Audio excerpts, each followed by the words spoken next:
Middle class बहू लबी सारा काम करने के बाद खाने के लिए बैठी तो जैसे ही रोटी के टुकड़े में सब्जी लगाकर खाई तो उसे सब्जी अच्छी नहीं लगी।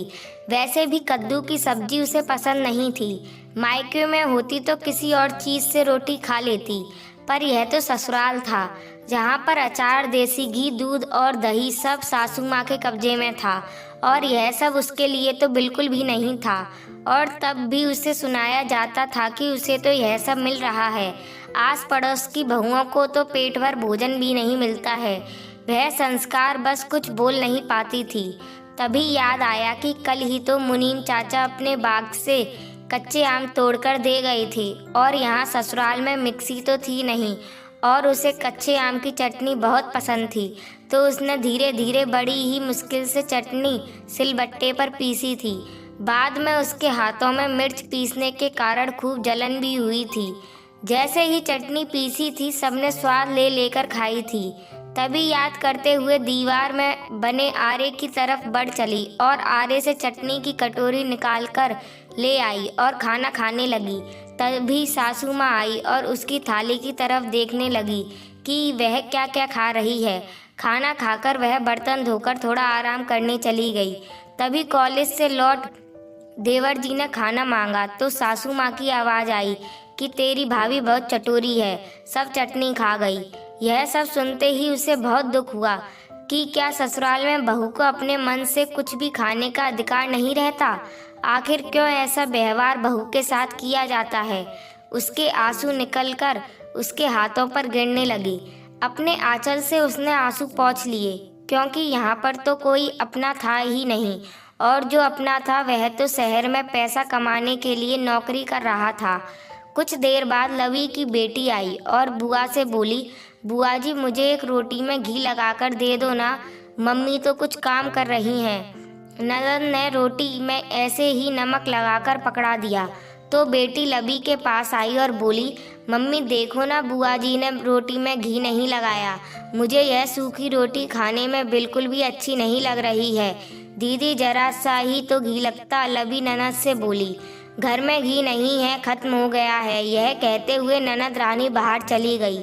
तभी शाम को रवि जो शहर में नौकरी करते थे और वहीं रहते थे, वह 10-15 दिन में ही गांव आते थे और उनके साथ बड़े नंदोई जी आए।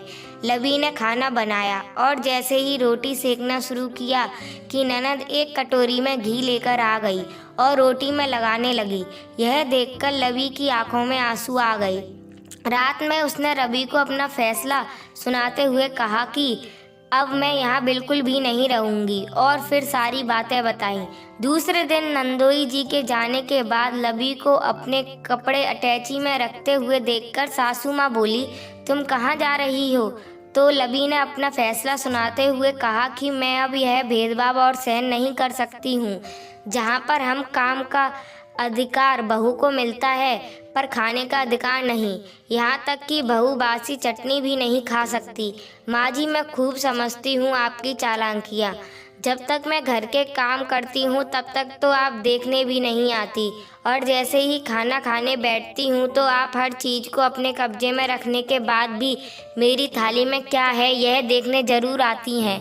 मैं अपने लिए तो फिर भी सह लूँ, पर अपनी बेटी के साथ भेदभाव बिल्कुल भी नहीं। रवि के साथ जा रही हूँ, वह तो इतना कमाता नहीं, फिर तुम दोनों का खर्चा पता भी है। शहर में रहने के लिए जाओगी तो नमक रोटी ही खा पाओगी। सासू माँ गुस्से से बोली, हाँ मुझे मंजूर है, अगर नमक रोटी खाना पड़ा तो सब लोग एक साथ खाएंगे। मैंने बीएससी किया हुआ है और शादी से पहले मैं बच्चों को ट्यूशन पढ़ाती थी, फिर से बच्चों को पढ़ाना शुरू कर दूंगी, पर अब मैं इस घर में अब बिल्कुल भी नहीं रहूंगी। यह कहते हुए वह अटैची के साथ आंगन में खड़ी हो गई। बेटा तू ही समझा, यह तो अपनी मनमानी कर रही है। मैंने आपको बहुत समझाया था कि ऐसा व्यवहार लवी के साथ मत करो, पर आप नहीं मानी। इन 5 सालों में आपने कितना बुरा व्यवहार किया, पर मैंने कभी विरोध नहीं किया, पर आज तो मेरी बेटी के साथ हुआ वो मैं बिल्कुल भी नहीं बर्दाश्त कर सकता। अब हम लोग इस घर से जा रहे हैं।